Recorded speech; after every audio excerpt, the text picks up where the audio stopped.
All right, guys, welcome back to another video. Lots to go over as usual. I feel like the next couple of months there's going to be just tons of news every day. So make sure to stay tuned if you do enjoy daily gaming news. Hit the subscribe button if it's your first time here, or if you've been watching for a while, which I see about 50% of you have been, but are not subscribed. Also, check out my Spotify. Link is in the description, but we will start off here with a huge day of releases. I mean, you got Hellblade 2 coming out, you have xDefiant, you have the System Shock remake. Such a big day for video game releases. A very fun day if you're looking forward to any of those games.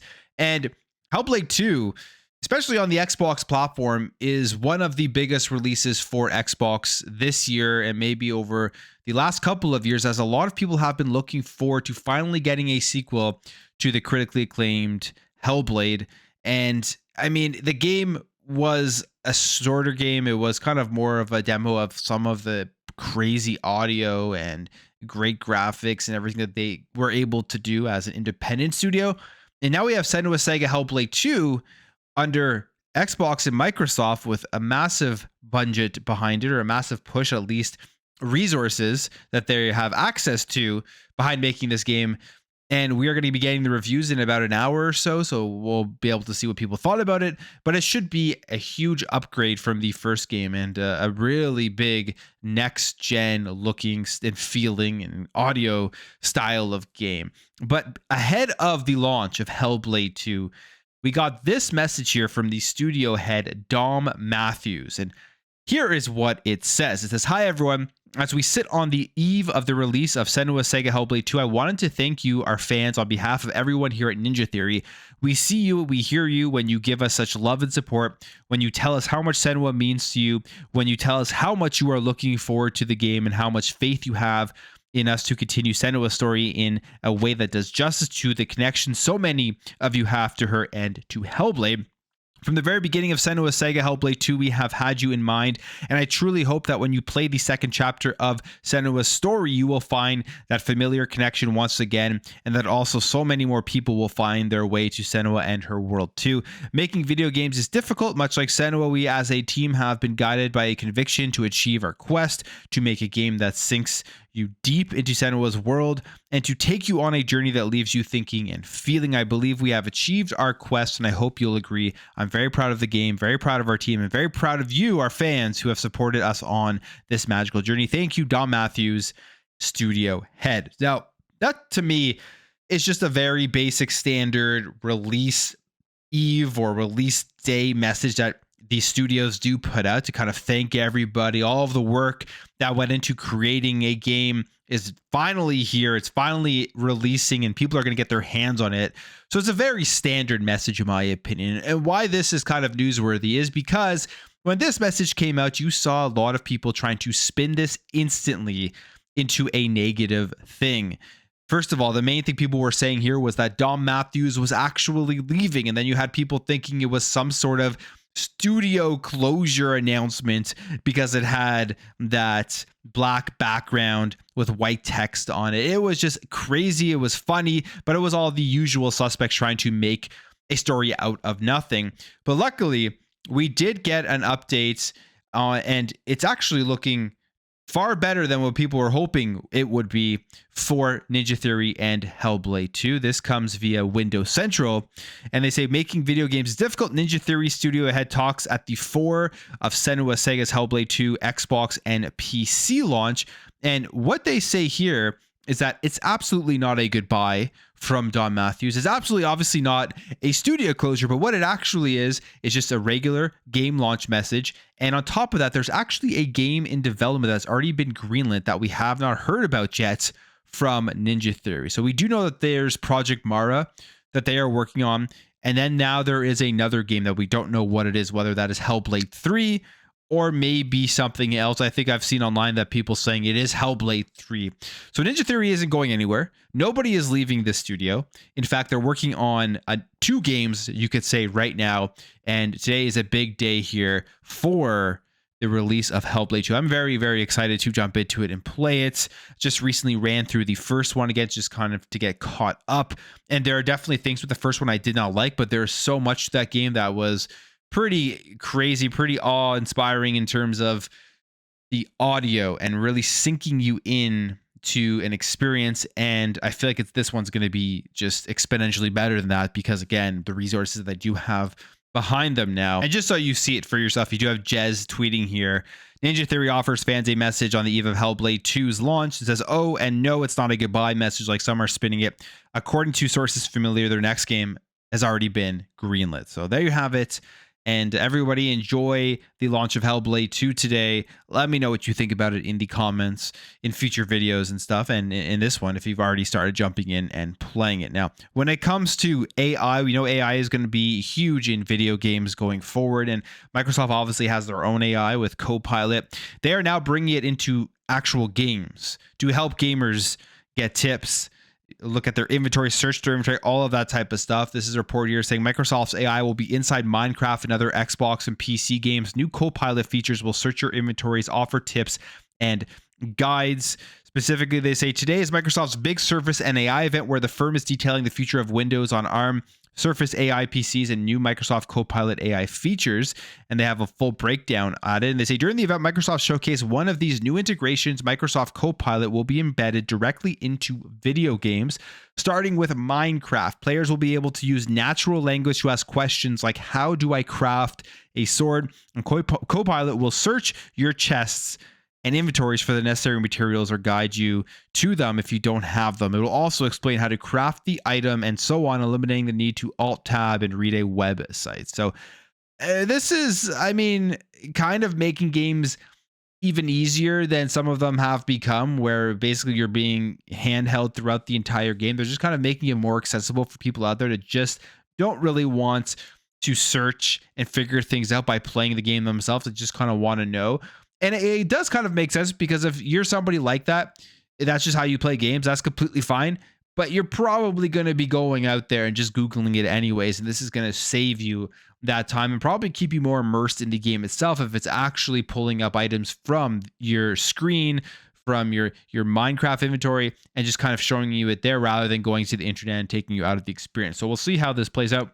We'll see how they integrate it into all different types of games. I feel like puzzle games, action adventure games, when you have missions that you have to go on and you're stuck and you don't really know how to do it, this is going to be able to literally just say, this is exactly what you have to do to progress forward. And it'll be available for people who do want to use it. So we'll see how it plays out. In terms of the actual reasoning behind it, I think obviously it's to keep people playing and help them. But I think if they're not tabbing out and they're not moving away from the game itself, this is obviously a play here, I think, from Xbox, and I think we will see this from other companies as well, is to keep people immersed into that experience and not looking left or right for another game, or potentially being sidetracked by going on the internet and then seeing a game on a different platform in a different ecosystem that they will want to play. This will keep them all within the game itself. So we'll see how this goes and if it really adds or makes the experience better for some people. Now, when it comes to Starfield,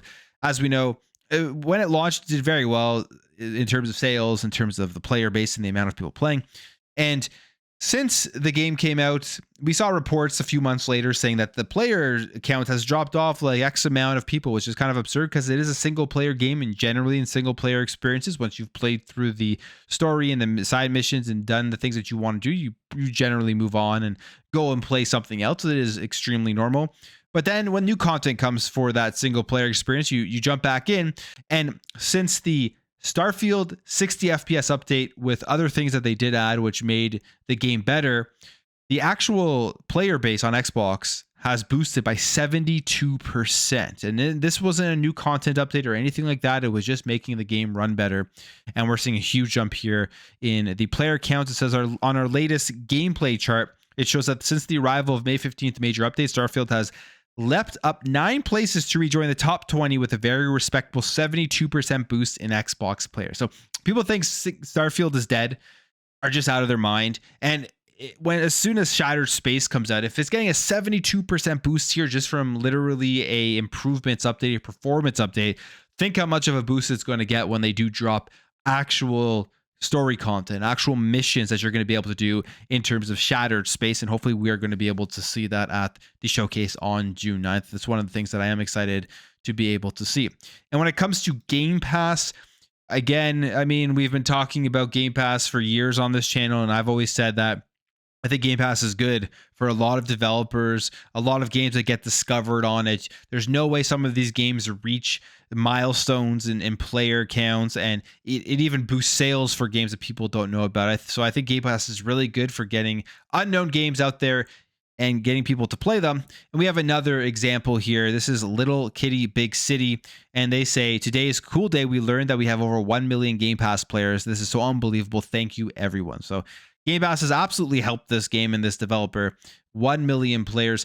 And I mean, it comes at a time where we're seeing the nonstop doom and gloom that Game Pass is ending. Xbox is taking their last attempt at trying to make it work by putting Call of Duty in it. And then you see stuff like this, which I think is more realistic and tells the fuller story about the actual success of Game Pass, where developers are wanting to put their games in there because they're expanding out to reach more people.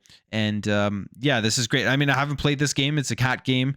People do love their cat games, so maybe that has played into it as well, but I may give it a download and see what it is all about. All right, let's move on here, because xDefiant, as I've already said, is out today. It is a first-person shooter, free to play, very much like Call of Duty, or I think it's trying to kind of take on Call of Duty in some ways. I've played the betas. I think it's a very fun game. I think it's going to be very successful just from the way that it feels and the look and the colors and all of that stuff. It just has a nice look and feel overall to it. And now we know here that there will be no pay to win mechanics. Although this is free to play, you're not going to be able to go in there and buy better guns to make you better within the game itself. It says, after numerous delays, xDefiant will finally be released on Tuesday, and Ubisoft has published a blog post explaining how its monetization works.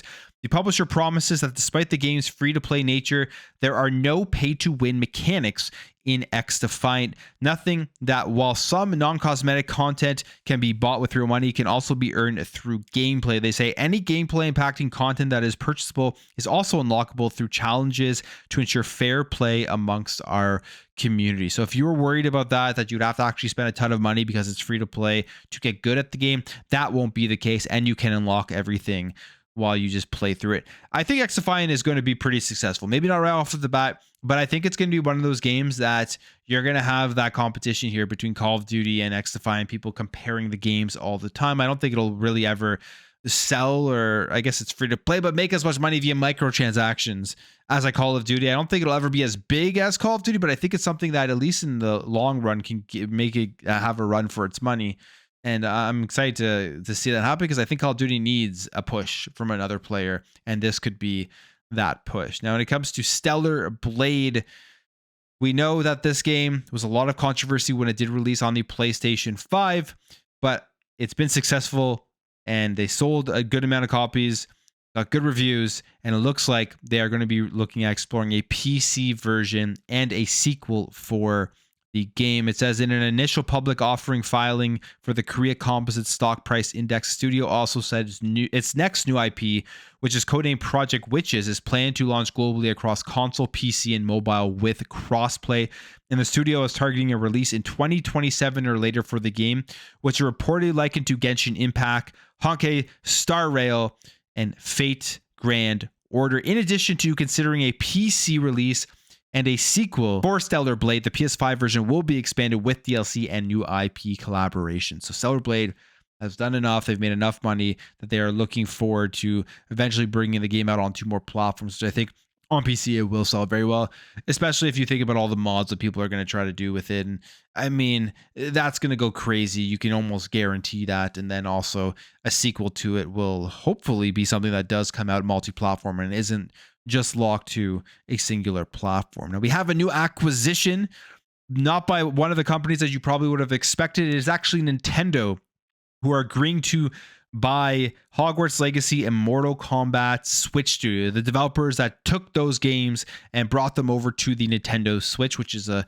feat in and of itself, to think that those games could actually run on that platform. They were able to get it done. And they say Nintendo announced on Monday that it's entered into an agreement with Shivers current owner Embracer Group. So this is another one that Embracer is selling off as they've been restructuring, and they agreed to acquire 100% of the company's outstanding shares and make it wholly owned subsidiary. Since its establishment in 2012, Shiver has worked on porting and developing software such as Hogwarts Legacy and Mortal Kombat 1 to the Nintendo Switch. And they say, by welcoming Shiver's experienced and accomplished development team, Nintendo aims to secure high-level resources for porting developing software titles.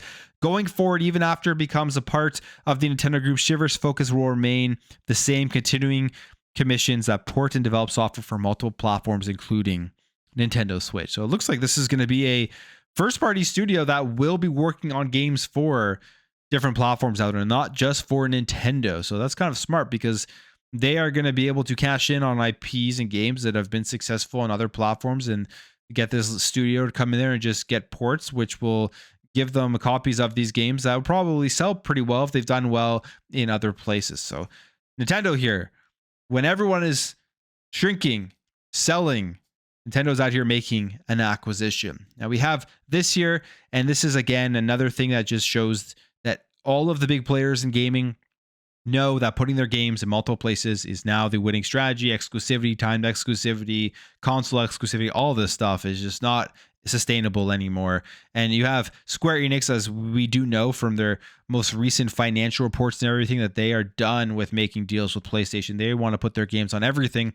And here's one of the first steps here that we are seeing this, as Kingdom Hearts is coming to Steam. Kingdom Hearts HD 1.5 plus 2.5 Remix, HD 2.8 Final Chapter Prologue, and Kingdom Hearts 3 plus Remind DLC launch on June 13th. The Kingdom Hearts games, I enjoy them. I like them. I don't really follow the stories that much, but the titles for their games are just always super crazy and long and hard to read. But yeah, coming to Steam, which I think they'll do pretty good there. And then finally, Baldur's Gate 3 studio Larian has announced the opening of its 7th studio in Warsaw, and they're going to join other studios across the globe with 2 ambitious RPGs now starting in development. So if you're a fan of their work, this is just a good thing, and it's great to see them expanding. And it's good to see that we're getting some news here of openings of studios and no more layoffs and closures, and that's hopefully a trend that will continue throughout the remainder of this year. But I will end the video there, guys. If you did enjoy this video, make sure to hit that thumbs up. If you're new here, hit that subscribe, and I'll catch you guys in the next video.